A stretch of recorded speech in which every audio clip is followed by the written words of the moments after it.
más frecuente diagnosticado y es la tercera causa de muerte relacionada en el mundo. Cosas que ya han visto en el artículo que les pasé. La mayoría, más del 70% de cánceres gástricos ocurren en países de recursos limitados. ¿Qué más puedes nombrar ahí? Generalmente vamos a ver las clasificaciones. Los estadios tempranos son diagnosticados en países de alta prevalencia, como son Asia, Japón, India. Y los países como América o en vías de desarrollo son diagnosticados ya en fases avanzadas. Cosas que ustedes recuerdan del estómago, ¿no? Partes, ¿no? Tenemos el cardias, tenemos el píloro y dentro de ello tenemos el fondo, el cuerpo y el antro. ¿Por qué es importante? Porque por ubicación también puedes clasificar las neoplasias gástricas como las que son a nivel cardial o las que son a nivel no cardial. Puedes ubicarlos también por ubicación a nivel del fondo, cuerpo y antro, siendo las más frecuentes las que se encuentran a nivel de antro, últimamente en la actualidad. La tasa de incidencia, habíamos dicho, mucho mayor en Asia Oriental, zonas epidemiológicas, por eso ahí los screenings son mayores y como los screenings son más frecuentes, mayores, se detectan en estadios tempranos. Las tasas de incidencia más bajas en América del Norte, Europa y en la mayoría de países sudasiáticos. La incidencia mundial ha disminuido en las últimas décadas debido a mayores estándares de higiene y a mejor control de lo que son factores de riesgo. Factores de riesgo para cáncer, como vamos a ver más adelante, si bien es cierto la genética, es multifactorial, si bien es cierto la genética tiene mucho que ver, también algunos factores ambientales, como es el tabaco. Y otro, las infecciones, algunas infecciones, en este caso por una bacteria. ¿Qué bacteria es la que está asociada a cáncer gástrico? El Helicobacter. Muy bien, el Helicobacter pylori. Perfecto. Relación hombres-mujeres, es más frecuente en hombres que en mujeres, una relación 2:1, y se ha visto que se puede estar asociado a una protección por estrógeno. Las tendencias, más del 95% de cáncer gástrico son adenocarcinoma. Ya tienes un dato ahí. Cáncer más frecuente es el adenocarcinoma. Hay otro tipo de cáncer, pero los cánceres más frecuentes en el estómago es el adenocarcinoma. Por ubicación anatómica habíamos dicho que son los cardiales o proximales y los no cardiales o distales. Ya te ubicas en la parte cardial. ¿Qué más? Y por tipo histológico, al momento de ver la lámina, tenemos los cánceres gástricos difusos y los cánceres gástricos intestinales. Los difusos y los intestinales tienen ahí sus características, lo vamos a ver más adelante. El pronóstico es malo, suele diagnosticarse en una etapa avanzada en este tipo de neoplasias de cáncer gástrico. En países como Japón generalmente se detectan en estadios tempranos, habíamos dicho por qué, porque al ser un país con alta prevalencia, pues obviamente los screening ahí a los pacientes se hacen en etapas más tempranas. La tasa de supervivencia a los 5 años es relativamente buena, solo en Japón llegan hasta sobrevivir al 90% al ser detectados tempranamente. En los países europeos o en vías de desarrollo la prevalencia o la supervivencia va del 10 hasta el 30%, o sea, nótense la diferencia. Factores de riesgo ambientales, genéticos y otros. Dentro de los ambientales habíamos dicho en la cabeza el Helicobacter pylori, bueno, ven otras causas. La dieta, el poco consumo de frutas, verduras, vegetales, fibra, te predispone a cáncer gástrico. El excesivo consumo de sal te predispone a cáncer gástrico. Las comidas o carnes ahumadas te predispone a cáncer gástrico. La infección por el virus de Epstein-Barr también está relacionado a cáncer gástrico. Y como ven ahí, ¿no? Alimentos ricos en grasa, entre otros. Causas genéticas, dentro de ellas la más saltante, mutaciones de genes supresores de tumores, tenemos el P53, el P73 y mutaciones en el genes como el KRAS y el CMET. ¿Qué más? Otros factores de riesgo, la enfermedad de Mennetier, gastrectomía subtotal, esto no va relacionado, no hay estudios en aquellos pacientes que se hacen la banda gástrica por un tema de control de peso. No, gastrectomía subtotal puede ser por un tipo de neoplasia, un paciente que ha tenido una úlcera, un accidente y hacen una gastrectomía, ¿no? Aún no hay estudios con relación a pacientes que se hagan la banda gástrica. Anemia perniciosa, pólipos adenomatosos, factores de riesgo, exposiciones ocupacionales, carbón, estaño, hierro, acero, entre otros, factores de riesgo. Dentro de la causa genética habíamos dicho, esos son los genes o alteración de los genes supresores de tumores, P53, P73, BCBA2 y entre otros. ¿Qué más? Hay otro sistema de clasificación, si ustedes lo leen en el artículo que les pasé, es un sistema de clasificación genómica, ¿ya? Dentro de ellos tenemos aquellos cánceres gástricos positivos para Epstein-Barr inestables en microsatélites, genómicamente estables y cromosómicamente inestables. Es más una clasificación genómica, solo para conocimiento. Quedémonos con lo otro, por ubicación, cardial, no cardial, proximal, tal, y quedémonos con el tipo histológico. ¿Ya? Quedémonos con esos dos por ahora. Lo de genómica es para conocimiento. Entonces, vamos a tomar un ejemplo fisiopatológico por la causa más frecuente. Habíamos dicho que la causa o el factor de riesgo ambiental o infeccioso más frecuente es el Helicobacter pylori. Este produce una respuesta inmune exagerada a nivel gástrico, incrementando el nivel de estrés oxidativo. Creo que como ustedes ya habíamos hablado algo del estrés oxidativo. El estrés oxidativo es la producción de radicales libres, producción de citocinas inflamatorias que incrementan la proliferación celular a este nivel. Y entonces nos quedamos con la idea de que todo paciente con infección por Helicobacter pylori desarrolla una gastritis crónica activa. Pacientes con ácido gástrico bajo son más proclives a desarrollar infecciones en el cuerpo y en el fondo, generando una gastritis atrófica. Y algunas cepas de Helicobacter pylori tienen la toxina Ka. Esta se asocia a mayor nivel de virulencia, ¿ya? Esta genera cambios morfológicos de esta enzima, produciendo más citocinas, que habíamos visto aquí, produciendo más citocinas inflamatorias, inflaman la mucosa gástrica, está asociado también a un cuadro de gastritis atrófica y metaplasia intestinal. Entonces, ¿qué sucede? Tienes estrés oxidativo, tienes aumento de producción de citocinas, favorece a los errores de proliferación a nivel celular, generando mutaciones, que es lo que vemos ahí, alteraciones, generando metaplasia. ¿Y qué era la metaplasia? Reemplaza un tipo de célula por otra. Yo sé que lo saben. Muy bien, lo que está ahí. Perfecto. Pero ¿qué significa metaplasia, chicos? Cambio de genotipo. El cambio del estirpe celular. Ok. ¿Qué es una metaplasia? La aparición de un tejido no propio de la zona. ¿no? Como un mecanismo compensatorio.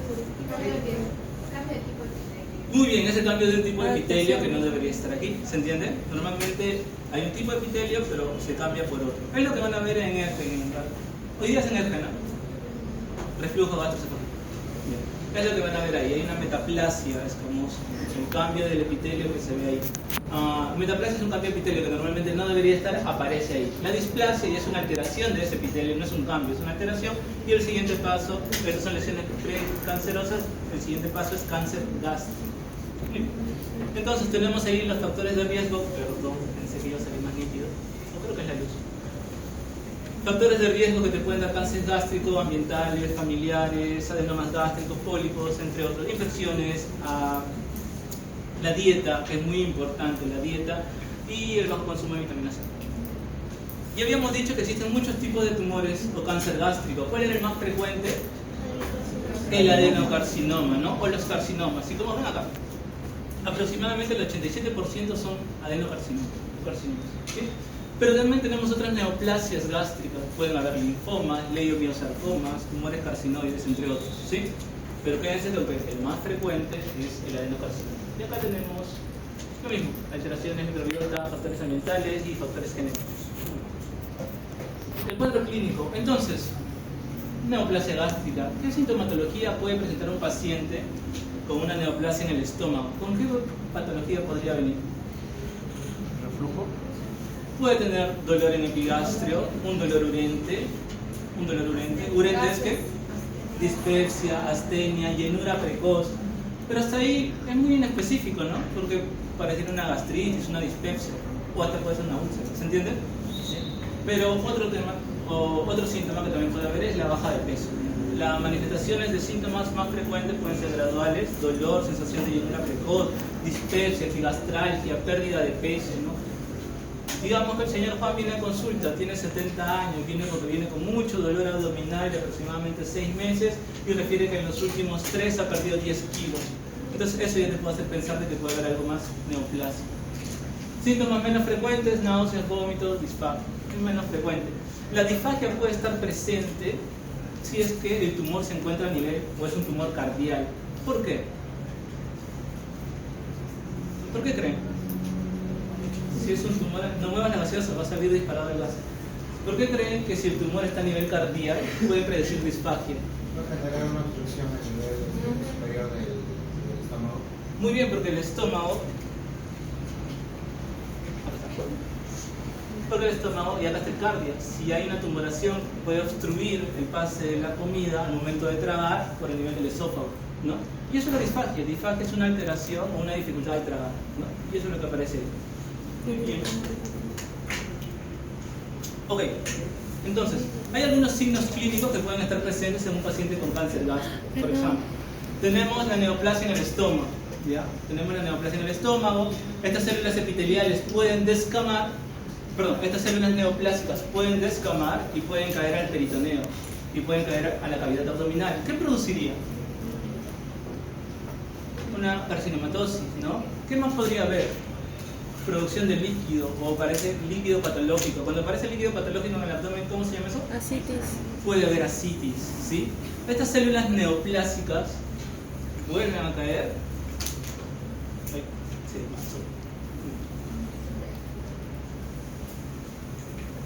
estas células neoplásicas pueden caer y se pueden ocupar en el fondo del saco de Douglas. Creo que no lo puedo señalar con más. Veremos. No, se hace muy pequeño. Bueno, ni modo. Doc, ¿lo puedo apagar la luz? Claro, por favor. Por favor, bien. La luz está ahí, ¿lo pueden apagar, por favor?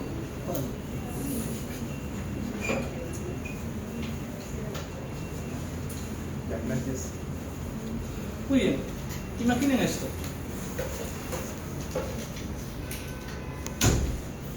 Muy bien, todavía tengo tiempo.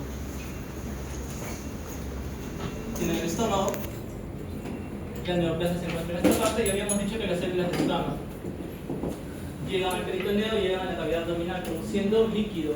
Esa manifestación clínica se vería como Ascitis. Muy bien. Y las tumoraciones pueden seguir cayendo, las células neoplásicas pueden seguir cayendo y caen al fondo del saco de Douglas. Y comienza a aparecer una masa. Esa masa es el tumor de Bloomberg, que es este de acá. Este de acá, sé que no se ve muy bien. Ya está. Acá está la flechita azul. ¿Ven la flechita azul? Sí. Ya, ahora vamos a ampliarlo un poco más. Muy bien. Eso de ahí son células neoplásicas que caen al fondo del saco de Douglas produciendo una tumoración, que es la tumoración de Bloomer, tumoración de Bloomer, o el signo de la concha que se ve en la tomografía, ¿ya? Muy bien. ¿Qué más? Las células neoplásicas caen a nivel de la cicatriz umbilical por la parte posterior, generando un nódulo, que es el que ven ahí, ¿ya? Ese es el nódulo. Usted enseñó semiología. ¿Qué nódulo es ese? Infiltra el ombligo. ¿Cómo se llama ese nódulo que infiltra el ombligo en un cáncer gástrico? Le evalúan al paciente, lo echan, le ven un nódulo, dolor en epigastrio, dolor urente, baja de peso, más de 10 kilos en menos de 3 meses, y ven ese nódulo. ¿Cómo se llama ese nódulo? ¿Cómo se llama ese nódulo? El nódulo de la hermana María José, ¿sí? Característico de pacientes con cáncer gástrico. ¿Ya? No es patognomónico, pero puede estar presente en el cuerpo. Muy bien. Muy bien, las células neoplásicas llegan al torrente linfático y van hacia un ganglio supraclavicular izquierdo. Muy bien, ¿cómo se llama esa? Bircho. El ganglio de Virchow, muy bien. Característica, grande, irregular, petroso, fijo, móvil. ¿Se entiende? Muy bien. Las células neoplásicas llegan al torrente linfático y ya no van al ganglio supraclavicular, van al ganglio axilar ipsilateral, o sea, del mismo lado. ¿Cómo se llama ese ganglio? Adenopatía a nivel del ganglio anterior izquierdo, un ganglio de, el de Virchow era más sencillo, ¿no? Irish, ganglio de Irish, ¿ya? Señor, muy bien. Sigamos avanzando. Ustedes han visto adultos mayores que tienen este tipo de queratitis, ¿correcto?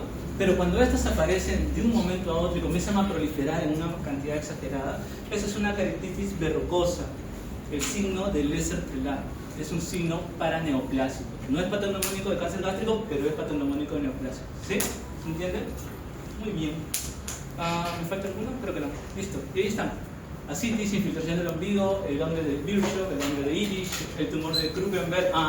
Me faltó este. No tuve imagen de este. El tumor de Krukenberg son aquellas células neoplásicas gástricas que caen hacia el ovario, en el caso de las damas obviamente, y generan metástasis ovárica, tumor de Krukenberg. ¿Sí? ¿Entienden? Muy bien. ¿Cómo se ve? ¿Cómo lo más en el ovario? No puse una imagen. Pero ahí lo googleas. No te preocupes. No la tengo. Pero cae en el ovario y se tiene una masa. O sea, ¿cómo lo diagnosticas? Imágenes, tomografía o una eco transvaginal y ves una comparación. No, es una. Invade todo el ovario. Es una neoplasia. Es una metástasis ovárica. El del SR-Trela, ¿con qué otro, aparte de cáncer gástrico, dijo que otras neoplasias? ¿Colon? Es un paraneoplasia. Muy bien, manifestaciones características. Acá no es nígrida, que tampoco es patognomónico, pero puede estar presente tromboflebitis, que no es patognomónico, pero acuérdense que todo paciente adulto mayor que haga una trombosis venosa profunda o una tromboflebitis, busca el secundarismo, si tiene factores de riesgo. ¿Ya? Puede ser una presentación paraneoplásica. Muy bien, habíamos dicho que desde la parte histológica teníamos los tipos intestinales y los tipos difusos, siendo el intestinal la más frecuente. Esa clasificación es llamada la clasificación de Laude. Lugares más frecuentes del intestinal, antro, lugares más frecuentes del difuso, fondo y cardia. ¿Qué otras características deben ver acá? ¿Cuáles se presentan en pacientes jóvenes? ¿Intestinales o difusos? ¿Cuáles se presentan en pacientes más jóvenes? ¿Intestinales o difusos? ¿Cuáles? Entonces yo veo la tabla y digo, a ver, si el intestinal son mayores de 60 y el difuso es menos de 50, yo creo que los difusos deben ser más jóvenes. Perfecto, muy bien. Entonces, ¿cuáles son las que se presentan más en mujeres? Muy bien. ¿Cuáles son las que van más asociados a factores genéticos? Difuso. Los más asociados a factores ambientales y dietéticos son los intestinales. O sea, aquí estará metido, ¿quién? ¿Qué, Carmen? El helicobacter pylori puede estar metido ahí, ¿no? Diseminación hematógena, diseminación linfática en este tipo de pacientes y otras características. Dato. La presencia de células en anillo de sello, porque ustedes seguramente en su clase de histología y patología recuerdan haber escuchado algo de células en anillo de sello, están presentes en este tipo de neoplasias de tipo difuso. ¿Sí? ¿Se entiende? ¿Cuáles son los de peor pronóstico? ¿Cuál es? El difuso. Muy bien, los difusos son los de peor pronóstico. Clasificación histológica. Ahora, tenemos una clasificación también debido a qué etapa, en qué etapa hemos descubierto la neoplasia. Aquellas etapas donde son descubiertas en etapas o estadios tempranos, valga la redundancia, son conocidos como los cáncer gástrico o early cancer o cáncer gástrico en estadio temprano. Y esto de acá es la clasificación de París.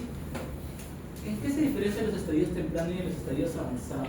Los estadios tempranos son los que comprometen mucosa y submucosa nada más, ¿sí? Mucosa y submucosa. No tienen en cuenta la metástasis. Mucosa y submucosa. ¿Dónde ven eso? En el artículo que les mandé. Ahí está. Clasificación de París, los early cancer. ¿Y por qué es importante? Porque si solamente estuviera en la mucosa y yo hago una endoscopía, ¿podría curarlo? Si solamente está en la mucosa y yo hago una endoscopía, ¿podría curarlo? Sí, porque dentro del endoscopio, de manera quirúrgica, se hace solamente esa parte y listo. ¿Se entiende? Obviamente tiene que haber puertas libres y todo. ¿Sí? ¿Se entiende? La importancia de detectarlos en estadios tempranos. Y es eso donde más detectan en Japón, en Asia. Por eso ellos tienen una mejor sobrevida a este tipo de neoplasias. ¿Ya? Y luego tenemos los cánceres en estadios avanzados, cuando ya sobrepasan la muscular mucosae. Y tienes esta clasificación, la famosa clasificación de Borman, ¿no? Tipo 1, 2, 3, tipo corticoide, fúngico, ulcerado, infiltrante y entre otros. Muy bien. Acá en español. Cáncer gástrico en estadios tempranos, compromete mucosa, submucosa, como ven acá, sin tener en cuenta la presencia no de metástasis. La sobrevida a los 5 años es de 80 a 100% y ya se entiende el porqué. Y ven la clasificación aquí. En el cáncer gástrico avanzado, tenemos esto, compromete la capa muscular y las demás capas profundas. La sobrevida a 5 años es de hasta 10% y el 90% de este tipo de pacientes son sintomáticos. ¿Por qué marca el 3? Porque el 3, el tipo ulcerado infiltrante, es el más frecuente. ¿Sí? En ese caso de si hay un pólipo, ¿cuál sería el tratamiento? Resección igual. Todo paciente en estadio avanzado, depende del tipo en el que nos encontremos, que vamos a verlo más adelante, gastrectomía total o subtotal, dependiendo con extirpación de ganglios, que lo vamos a ver también.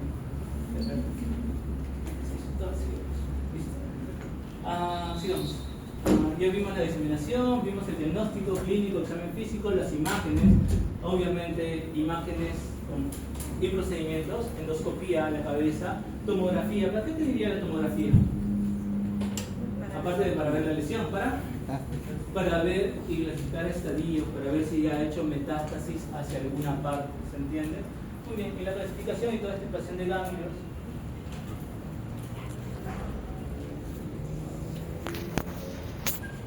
Para ver si el ganglio está comprometido, lo vemos acá. Las barreras N1, N2 y N3, las más importantes N1, corresponden a los ganglios perigástricos y la N2 corresponde a los ganglios localizados en los troncos arteriales, principalmente del estómago. Eso sería para manejo. Recuerden que el cáncer gástrico y cáncer colorectal lo van a ver más, lo van a ver también en el próximo ciclo en cirugía. ¿Cirugía? Sí. Lo van a ver más en cirugía, pero sobre todo por el manejo quirúrgico. El momento de hacer la gastrectomía total o subtotal, te vas a llevar estaciones ganglionares. Generalmente lo que les gusta preguntar es qué estación o qué grupo ganglionar es del N1, el N4, el N5, el N6, qué grupo ganglionar es el grupo 6, ¿no? Y cuando son ya ahora está mal, pueden preguntar qué grupo ganglionar es el grupo 7, el grupo 10, el grupo 11. Hay técnicas para aprender a memorizarse, pero lo leen mucho tiempo. Sigamos. La clasificación de cáncer gástrico, entonces, teníamos el endoscopio, el tomógrafo, la histología, y con eso hacemos la clasificación. El TNM es la clasificación a nivel oncológico. Ustedes ya han hecho cáncer de pulmón. ¿Qué era el T? ¿Qué es T? En TNM. Tumor. T de tumor, muy bien, T de tumor, el tamaño y todo lo demás. ¿Está bien ahí? T, tumor limitado a tal lugar, tumor limitado a la mucosa, tumor limitado a la mucosa y a la submucosa, tumor que penetra la serosa y todo en acá. Y eso te va a dar un número. El N, ganglios, los ganglios comprometidos. No compromete el ganglio, de qué tamaño y qué ubicación. Muy bien. Y el M, Metástasis. el M es metástasis. M0 no hay metástasis, M1 sí hay metástasis. ¿Se entiende? ¿Por qué es importante? Porque eso te va a dar un estadiaje del cáncer, ¿no? Y solamente para que recuerden, hay el estadio del 1 al 4. Del 1 al 4. Cáncer gástrico tiene estadios del 1 al 4. ¿Qué es lo que ves acá? ¿Por qué es importante clasificarlos? Porque los de estadio 1 y 1A, porque hay 1A, 1B, 1A tienen una sobrevida a los 5 años de un 71%. ¿Eso es bueno? Sí. ¿Por qué? Porque si lo comparas con los de estadio 4, los estadios 4 a los 5 años, ¿cuánto tiene sobrevida? 4%. Entonces, mientras más temprano lo detectes, mejor para el paciente. Si tú no lo sospechas, no lo vas a detectar. Y acá están, 1A, 1B, 2A, 2B, entre otros. La clasificación TNM. Algunas imágenes que nos ayudan para estadiar una radiografía varitada, una tomografía, como ven acá, o un engrosamiento de la pared del estómago, que es lo que ven aquí, y esta es una endoscopía, como por ejemplo, y una tumoración a ese nivel. Etapas del cáncer gástrico, tenemos la etapa 0, el cáncer del estómago. En etapa 0 es un cáncer que está en etapas iniciales donde solamente se encuentra en la mucosa. Tratamiento, ecoendoscopía. Haces la endoscopía, usas un traductor para hacer una ecografía a este nivel y ves la tumoración que solamente ve o solamente compromete mucosa, submucosa, y haces la resección. Disculpe, doctor, y si por OV en nuestro lugar no hay tomografía ni nada de eso, ¿ecografía nos podría ayudar? ¿Solamente por encima? Ajá. No ayuda. No podemos determinar con ecografía que es cáncer o alguna lesión. Recuerden, los síntomas cuáles eran en cáncer gástrico: dolor, epigastralgia, ¿no? Reflujo. Muy bien, reflujo, o sea, son muy específicos. Sí o sí deberías tener. Tú no haces un diagnóstico oncológico sin tener una biopsia, ¿no? Tú no haces un diagnóstico oncológico sin tener una biopsia. Listo. Pero buenas preguntas, está muy bien. Si no lo tienen en tu centro de salud, cuando estén en el CERUM, ¿qué van a hacer? Referir. Referencia. No se compliquen el sistema. Entonces a todos le referimos. Si están en su centro de salud, en el esto, ¿qué van a hacer? Referir. Si están rotando en el materno, ¿qué van a hacer? Referir. Ya Sí, sí, ya está. Ya está. Todo lo refiere. Todo lo refieres. Para eso tienes, pero lo importante en esto es que lo detectes. Si no, te le vas a pasar toda tu rotación o todo tu serum con tu paciente dándole omeprazol. Si ya le duele, toma omeprazol, toma su hidróxido de aluminio. No, imágenes, no se preocupe, no necesito. Si tienen o sospechan, referencia para estudio, ¿ya? Y para eso tienen que pensarlo. Si no lo piensan, no lo van a referir. Estadio 2, y obviamente, perdón, estadio 1 para adelante, recuerden, todo paciente en estadio avanzado, manejo quirúrgico, gastrectomía, manejo quirúrgico, estadio 2A, gastrectomía subtotal o total, dependiendo, con quimioterapia adyuvante, ¿ya?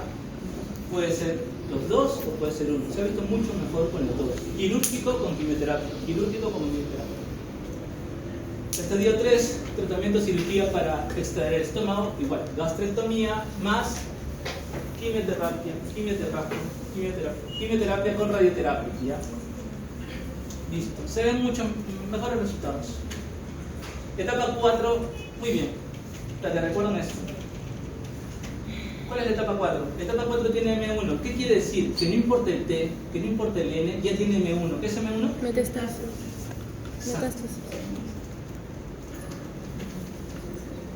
Entonces, etapa 4 ya acusado con metástasis. Cirugía para aliviar los síntomas, reducir hemorragia o para extraer el tumor que está bloqueando el estómago. Quimioterapia para aliviar los síntomas. Acá el manejo es paliativo. Acá el manejo es paliativo. Muy bien. Cuando hacen la gastrectomía, puedes participar hasta el segundo estadio, en el grupo ganglionar hasta el estadio 2. Habíamos dicho de 2, ¿ya? Que es el 7, el 8, el 9, el 10, 11 hasta el 12. ¿Por qué es importante? Porque es importante extraer todos estos ganglios. Permite una mejor evaluación ganglionar y una más correcta clasificación TNM en este tipo de pacientes. Disminución de las recurrencias locales, disminuye las recaídas, y entre otras ventajas de esta técnica. Y en manera de resumen, paciente con cáncer gástrico, estadiar el cáncer gástrico, ver si es un cáncer gástrico en estadio temprano, ver si es un cáncer gástrico operable o si es un cáncer gástrico avanzado. Si es avanzado, manejo paliativo; si es operable, pues se opera, gastrectomía, que puede ser total o subtotal, y quimioterapia. Prevención del cáncer gástrico: limitar la ingesta de carnes rojas, dietas bajas en sal, vinagre o carnes ahumadas, comer por lo menos 5 porciones de frutas frescas, difícil a veces, verduras y alimentos de grano entero al día, no consumir tabaco. Yo por eso supongo que a estas alturas de la vida nadie de usted fuma, y limitar la ingesta de alcohol. No. Pero ya, con el tabaco, me dejan el tabaco, me doy más de Pero el alcohol es antioxidante del vino. ¿Cuál? El vino es antioxidante. Por supuesto, cuando es una copita al día. Pero si te vas a tomar toda la botella es muy diferente. Si te vas a tomar 2 tintas de verano, ahí la figura cambia. Está muy oxidada. Está muy oxidada. Para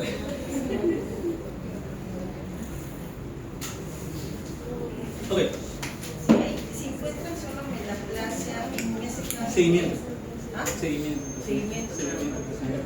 Y doctor, ¿ayuda a las pruebas de Helicobacter pylori si hacemos en laboratorio? ¿Ah? Nada. ¿Qué? La Helicobacter, claro. Si la detecta, todo paciente con diagnóstico de Helicobacter se trata. Todo paciente con diagnóstico de Helicobacter se trata. Todo paciente con diagnóstico de Helicobacter se trata. ¿Sí? ¿Se entiende? ¿Por qué? Porque está muy asociado al cáncer. ¿Pero qué prueba específica se puede hacer para la...? La primera prueba que le haces a un paciente con Helicobacter es la hacen endoscopía, biopsia y ahí detectan el Helicobacter. Pero para sí. seguimiento, test de aliento. No se puede hacer de No, laboratorio. eso solamente dice que puedes hacer. Si es IgG, es que has tenido en algún momento Helicobacter. O sea, no ayuda. La Ni memoria, test de aliento tampoco. El test de aliento es de seguimiento, claro que sí. Seguimiento nada más. Ya, doctor. Listo, sigamos. Corresponde a todos aquellos tumores que se desarrollan en las paredes del intestino grueso. Hablamos ya del cáncer colorectal, ¿ya? Es lo más importante. Tercera causa más común a nivel mundial. Segunda causa de muerte. Afecta a los países desarrollados, sobre todo en Latinoamérica. Afecta más en hombres que a mujeres, otra vez. Y ubicación a nivel de colon 70 y a nivel de recto 30%. Pronóstico favorable cuando se encuentran en estadios avanzados. Ya, concéntrense. Localizaciones, ya lo que tienen ahí, la localización más frecuente, tienen el recto, unión recto sigmoide, sigma, colon descendente, colon transverso y descendente. Ahí tienen las ubicaciones más frecuentes. Factores de riesgo hereditarios y ambientales. Dentro de los para cáncer de colon, importa, o hay mucha carga genética, que si tiene el antecedente, sobre todo en primer grado, es muy probable, o hay una alta prevalencia, que el paciente pueda tener un cáncer colorectal. Este paciente debería pasar screening desde los 40 o 50 para adelante, ¿ya? Colonoscopia para todos, no, generalmente lo mandan con una detección de sangre oculta en heces, conocido como TVeno. Pero actualmente tenemos el Débela. TVena, no, este es para tuberculosis. Tenemos el TVeno, pero actualmente tenemos la detección de sangre oculta en heces por inmunofijación, una prueba inmunológica. Recuerda que para el TVeno tenían que hacer dieta, no comer carne roja, no sangrecita, no nada, pero ahora solamente no necesitas hacer dieta, dejas la muestra y por un estudio inmunológico ven o no si hay sangre oculta en heces. Muy bien, el cáncer puede ser hereditario, que eso es muy cierto. Factores de riesgo individuales mayores de 50 años y la enfermedad inflamatoria intestinal es un factor de riesgo para cáncer de colon recto. Factores de riesgo ambientales: sobrepeso, obesidad, consumo de tabaco, otra vez consumo de tabaco, dieta, grasa animal, colesterol, alimentos ahumados, consumo de alcohol, factores de riesgo. O sea, nada Factores de- protectores. Nada de ¿Tienes esa punta de alcohol? No me preocupes, ¿eh? Factores de protectores: dieta rica en fibra, vegetales, actividad física, son factores protectores de cáncer. Muy bien, ¿cómo clasificas el cáncer colorectal? Comencemos. La clasificación del cáncer colorectal es aquellos cáncer colorectal hereditarios, dentro de ellos la poliposis adenomatosa familiar, la famosa, digámosle PAF, PAF. Y segundo, el cáncer no polipósico hereditario o el cáncer de Lynch. Esos son los cánceres colorectales hereditarios. Y tenemos los otros, cáncer colorectal esporádicos, aquellas personas que no han tenido un antecedente, una carga genética, pero hacen un cáncer de colon. ¿Se entiende? Ok, esas son las clasificaciones. ¿Cuál es el más frecuente? El poliposo adenomatoso o aquellos cáncer colorectal esporádicos. Sí, esos son los más frecuentes. ¿Se entiende? ¿Por qué en el adenomatoso 80% dice? El pólipo adenomatoso es el cáncer de colon esporádico más frecuente, Ah, ya. a diferencia de los hereditarios. ¿Tú tampoco hiciste tu examen? Muy bien, entonces recuerda, teníamos los de aparición esporádica y teníamos los de los cáncer colorectal hereditarios. Ahí están las diferencias entre los dos cáncer colorectales hereditarios. Habíamos dicho que uno era el de Lynch, conocido también como cáncer no polipósico o cáncer colorectal de Lynch, y el otro era el cáncer FAP, que era asociado a polimomatosis adenomatosa familiar. ¿Se entiende? Recuerden, el cáncer colorectal, tienes unos son esporádicos, otros son hereditarios. Dentro de los hereditarios tienen estos dos, las características de cada uno de ellos. Apréndanse, puede venir en el examen. Ya está, hay una poliposis adenomatosa familiar atenuada. Cuando se habla de PAF, se habla de más de 100 pólipos a nivel de lo que es la parte de colon. En cambio acá se le dice atenuada porque los pólipos son de 10 a 100 pólipos, ¿sí? Por eso se le llama atenuada. Atenuada puede aparecer en mayores de 90 años. ¿Cuál es el riesgo de un paciente con una polipomatosis familiar haga cáncer de colon? Hasta un 100%. Factores de riesgo, ya lo mismo, factores protectores son todos los que ustedes ven ahí: dieta rica en fibra, calcio, ácido fólico y hagan ejercicio. Muy bien, pólipos de colon, los no neoplásicos son estos, los neoplásicos son estos de acá. Neoplásicos, pólipos neoplásicos, tubulares, vellosos y tubulovellosos. Vellosos se recalca acá porque son los más peligrosos y los tubulares son los más frecuentes. Okay. Entonces tienes un colon con un epitelio normal, este epitelio se vuelve displásico, hay un adenoma primario, se vuelve un adenoma tardío, luego hace un adenocarcinoma, que es cáncer, y luego sigue la metástasis. Factores de riesgo de malignidad de los pólipos son estos. Cuando yo digo que un pólipo en el colon puede ser neoplásico, ¿cuáles son esos factores de riesgo? El tamaño del pólipo, cuando el tamaño del pólipo es grande, mayor a 1 centímetro, puedo pensar que puede ser maligno.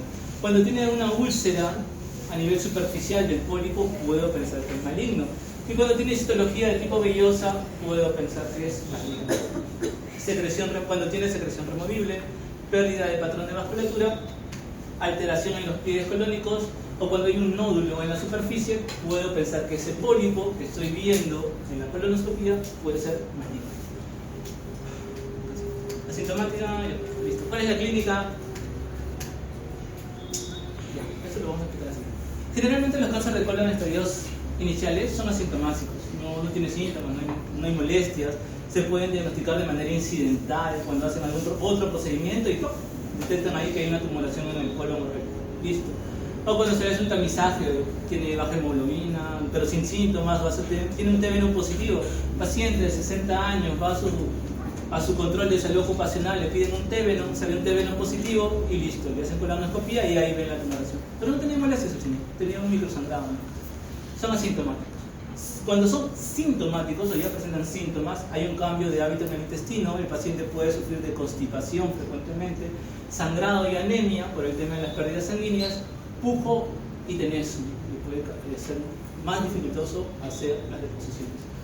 Y aquellas manifestaciones clínicas complicadas de un cáncer de colon, obstrucción intestinal, que se perfore el cáncer, ya pues, peritonitis, pero son muy infrecuentes. Generalmente son detectados en esta fase. Pregunta. ¿Cuál es más grande? ¿Derecho? Esto es derecho y esto es izquierdo. ¿Cuál es más ancho? ¿Cuál tiene más luz? Derecho. Izquierdo. En la imagen se ve. Este es derecho, este es izquierdo. Izquierdo. ¿Cuál tiene más luz? ¿Cuál es más ancho? El derecho. Izquierdo. El derecho es más ancho, ¿no? El derecho es más ancho. Por ende, si yo tengo una tumoración que va creciendo aquí, que va creciendo acá, ¿cuál es el que se obstruiría más rápido? Izquierdo. Por eso los tumores ubicados en el colon descendente izquierdo son los que se obstruyen más, ¿sí? Son los que se obstruyen más. ¿Y qué pasaría con el derecho? Tengo una neoplasia en el lado derecho. No se va a obstruir, va a estar ahí, pero las tumoraciones son muy vasculares o poco vasculares. Vasculares. Muy vasculares. La tumoración va a estar ahí y es muy vascular. ¿Qué va a tener? Pérdidas de sangre, pérdidas de sangre. Por eso los del lado derecho van más asociados a anemia. ¿Se entiende? Listo. Ok, la clínica, dolor abdominal, cambios en el intestino, hematoquesia, protorragia, pujo, tenesmo, entre otros. Listo. Colon derecho, habíamos dicho que va asociado más a anemia. ¿Cuál es? ¿Derecho o el izquierdo? El derecho, hemorragia oculta, anemia, ferropio, melena, masa palpable, fosa ilíaca derecha, alteraciones del tránsito intestinal. Y el colon izquierdo, al tener menos luz, pues alteración del tránsito, función intestinal, desasintadas, entre otros. ¿Entiendes? Ok. Listo. Bueno, en recto, obviamente si se obstruye, hay una masa ahí, tenesmo, pujo, dolor rectal, heces asintadas, protorragia, tumor palpable a nivel rectal. Y la metástasis por frecuente del recto son estas. Por frecuencia, cuando hay una metástasis, cuando hay un cáncer de recto, se va al hígado, por frecuencia. Ok. Tamizaje, ¿a qué pacientes? Población general de 5 a 6% puede tener un riesgo aproximado de tener cáncer. Pacientes que tengan un antecedente familiar de cáncer colorectal tienen un riesgo de 2 a 3 veces más de hacer cáncer. Pacientes que tengan 2 antecedentes familiares de cáncer colorectal tienen igual un riesgo de 2 a 3 veces más de hacer cáncer. Entre otros. Pacientes que tengan el antecedente de poliposis adenomatosa familiar o tengan poliposis adenomatosa familiar, el riesgo de hacer cáncer de recto es de 100%. Habíamos dicho que pueden hacer el TB, ¿no?, para lo que es la detección, pero ahora se hace el test de inmunohistoquímica fetal, que es una prueba más inmunológica. Colonoscopía, si esto sale positivo, colonoscopía o enema validado.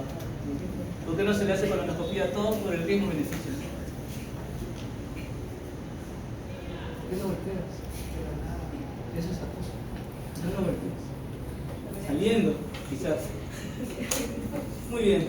Realizar en todo adulto mayor de 50 años sintomático, esto se recomienda.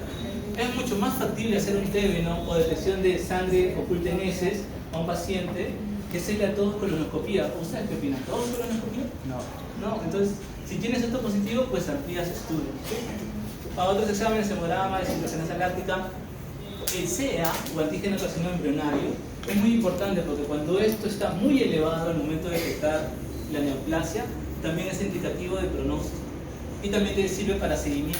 Tú le haces tratamiento, quimio, radio, cirugía y haces seguimiento con el CA porque este debería disminuir, ¿sí? Para eso te sirve el carcinoma embrionario. Las imagenologías, colonoscopía, enema validado, entre otros.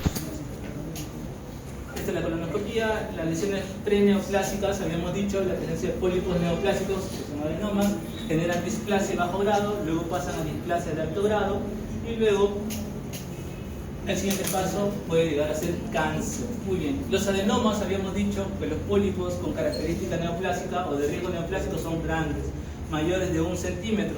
Tienen el riesgo los adenomas mayores de 1 centímetro tienen el riesgo de convertirse a displasia de alto grado, de ahí tienen el riesgo de un 4 aproximadamente.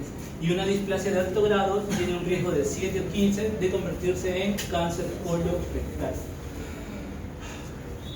Estadificación, lo mismo, TNM, M metástasis, T de tumor y ganglios, para ver qué tipo de clasificación es. Para colon hay dos tipos de estadiaje, tenemos el TNM y tenemos la clasificación de Astley-Coller, o la clasificación de Astley-Hughes, que es esta de acá, que implica más o menos lo mismo. El estadio 4, habíamos dicho, el estadio 4 M1, no importa todo lo demás, M1, metástasis, estadio 4. Y estadio 0, estadio 1, 2A y 2B. Es importante, acá tenemos la clasificación de Hughes, que ya no nos llama estadios, nos llama grados, grado A, B1, B2, B3. Miren, grado A, tumor en mucosa y submucosa. ¿Qué les suena a eso? Que puede ser en estadios tempranos. O grado B1, tumor no más allá de la muscular mucosae. Tratamiento, solo tratamiento quirúrgico. Oh, caray. No, me quedan 5 minutos. Ok. Grado A, miren esto en la clasificación de Duke. ¿Por qué es importante clasificar el TNM? Porque te da la posibilidad de tratamiento. A, B1 y B2, solo tratamiento quirúrgico. Solo tratamiento quirúrgico. ¿A eso cómo se le llama? ¿Ustedes que ya han hecho cirugía? No, colectomía. Colectomía, que puede ser total, puede ser total, parcial. ¿Sí? Colectomía. Solo tratamiento quirúrgico. Si está en estadios B3, C1, C2, puedes requerir quimioterapia adyuvante y luego tratamiento quirúrgico. ¿Qué es una quimioterapia adyuvante? Es aquella quimioterapia que tú das antes del procedimiento quirúrgico para hacer el tumor más pequeño y así poder operar. ¿Se entiende? A diferencia de cáncer de estómago, que habíamos gastrectomía y quimioterapia, esa es una quimioterapia. Esa es una quimioterapia que se da después del tratamiento. En la quimioterapia adyuvante es primero la quimioterapia y luego la cirugía. ¿Listo? Y cuando ya está en estadios finales o en estadio D, donde ya hay metástasis, no es operable y se proporciona quimioterapia solamente. Y si hay alguna operación o algo, para fines paliativos. ¿Qué es lo que vemos acá? El estadiaje y pronóstico. Principal factor pronóstico, el estadio de la enfermedad. ¿En qué estadio ustedes detectan el cáncer? Otros factores pronósticos, número de ganglios tomados, presencia de micrometástasis en ganglio.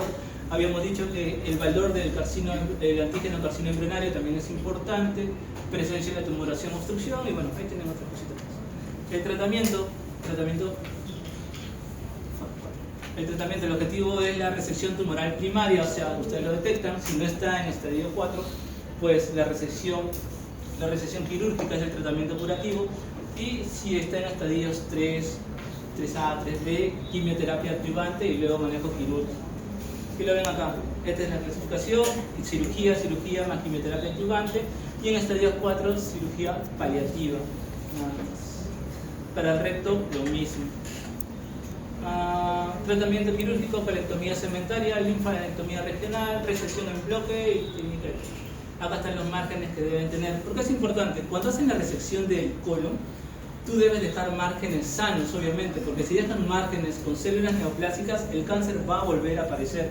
Entonces debes dejar márgenes sanos. ¿Cuánto de margen te pide tener por lo menos de sano? Un colon de 5 centímetros y un recto de 1 centímetro. Eso es importante. ¿Qué más? Acá están los manejos quirúrgicos. Si está en el lado derecho, hemicolectomía derecha. Si está a nivel transversal, colectomía transversal. Y si está en el lado izquierdo, hemicolectomía izquierda. Como pueden ver acá, ¿no? Acá está la tumoración y qué resección se saca de intestino grueso. Sobrevida a los 5 años, dependiendo del TNM, vemos que la sobrevida a los 5 años en estadio 4 de 5 a 15, muy bajo, muy malo. Estadios en estadio 1 la sobrevida es de 90 hasta 100%. La importancia de detectarlos en estadios tempranos. Muy bien. Lo de acá es cáncer colorectal. Estos son los estadios y el manejo y el tratamiento, cirugía, quimioterapia, entre otros. Lo mismo, solamente es un resumen. Genial. Listo, me quedan 2 minutos. La frase de hoy.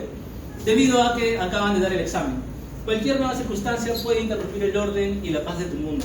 De acuerdo. Contrólate y encuentra el camino para recuperarse. Listo, para que hayan dado un examen. Listo, chicos, cuídense. Chicos, lean los 2 artículos que les mandé. No son largos, son de 4 hojas y el otro creo que tiene 6. Está en inglés, pero no es tan sencillo. Recuerden que las preguntas pueden venir tanto de las diapos como de los 2 artículos. Por eso tenemos que hacer. ¿Ya? Listo.